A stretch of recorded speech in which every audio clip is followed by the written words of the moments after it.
friends, welcome once again to the comic book reading club. Don't worry, I haven't forgotten this fantastic story of Batman. 5 riddles for Robin. I am going to continue the reading today. I've been busy, yes, but I am going to continue. Are you guys ready? So let's continue with some reading of this fantastic comic book. Here we go. Chapter 4, Mixed Signals. For more than an hour, Robin searched along the docks. He was completely alone. Then above the blacked out buildings, Robin saw the back signal shine again. "What's going on?" he said. The radio burst on. Then Robin heard a familiar voice. "This message is for your ears only," boy wondered. "What building has the most stories?" Robin was startled. He pressed the same button on his bell radio. "Riddler, is that you? Where's Batman?" he demanded. An awful laugh sounded on the radio.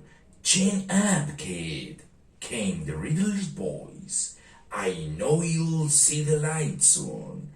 "Batman, are you there?" shouted Robin into the radio. "Can you hear me?" "He can hear you," said the villain. "He just can't answer, so save your breath and solve the riddle. It will lead you right to the Cape Crusader. I just hope you're in time." "Riddler, why did you turn off the electricity?" said Robin. "What's going on?" "The radio went dead." "Darn," said Robin. "If he stayed on the radio longer, I would have been able to figure out his location. Maybe I can find the signal from Batman's utility belt." Robin tried several buttons on his belt. It was no use. The Riddler must have found the humming signal on Batman's utility belt and turned it off. Robin returned to his cycle. He sat down and took a deep breath. Things were not looking good. If Batman was without his utility belt, then he really was in deep trouble. The Riddler wasn't just boasting. Robin checked the time. It was almost midnight. Sunrise would come before 6 o'clock. That meant he has less than 5 hours to find Batman. He must find him.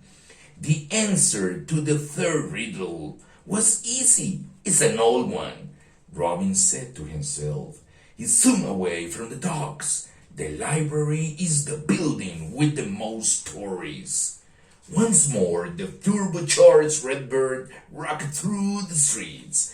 When Robin arrived at the Gotham City Library, the city's power was still out. The huge stone building was dark. Robin switched on his flashlight. Tall stone pillars stood at the top of a flight of steps. On either crouched a massive stone lion. Robin ignored the statues. His attention was drawn to the marble steps. "Riddle number 4, said Robin. Across the white stone steps, a message had been spray-painted. "What falls but never breaks, that's the time the Batman bakes." Robin switched up his flashlight and stood in the dark. "Think, Robin, think," he told himself. "How do all these riddles add up? When are they going to lead me to Batman?" As if in answer to this question, a light blinked on high above him. The bat signal blazed above the dark skyscrapers. From the steps of the library, Robin had his clearest view so far of the signal's light. The teenager rolled his eyes. "Right, I'm not falling for that one again. The bat signal was wrong about the last break-in. Somehow the Riddler used a fake signal." Suddenly, The lights went on in Robin's brain. "That's it!" he cried. The bat signal lured Batman to the diamond store where he was captured. "The bat signal lured me to a fake robbery by the docks," Robin added. "The lights went out so that the only real light in the city is the bat signal. But if all the power is out, why is the signal still on?" "Because it's a fake signal." Robin switched on his flashlight once more and stared at the riddle painted on the steps. "What falls but never breaks?" "The answer is night," said Robin. "Night falls, but it doesn't really break."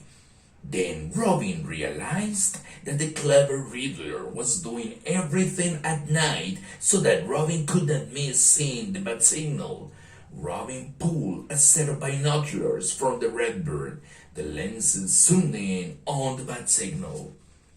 "It's not coming from the top of police headquarters," said Robin. "I knew it. It's not the real signal at all. That must be where the Riddler is keeping Batman." Robin pulled a climbing device from his belt. He held the grapnel in his fist, aimed and fired. The device shot a metal dart at the building across the street from the Gotham Library. As the dart flew, it spun out a line of super strong wire behind it. The dart dug into the concrete wall of the building. It made a strong anchor for Robin's next move. The young athlete held onto the grappling device and pressed the rewind button. The device swiftly pulled on the steel wire. It yanked Robin across the street and onto the side of the building. "Yahoo!" cried Robin. "This is way better than the high bar." Robin hung onto the concrete wall like a lizard. He aimed his device at another building across an alley.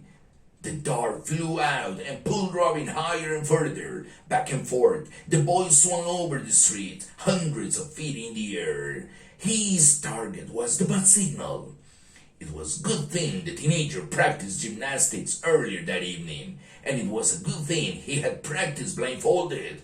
He would need all his skills and focus this night as he swooped through the dark streets of the city.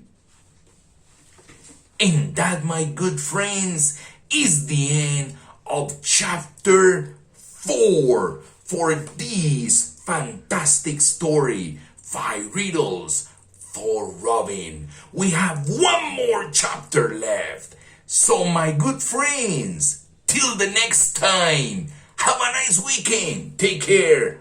Bye-bye.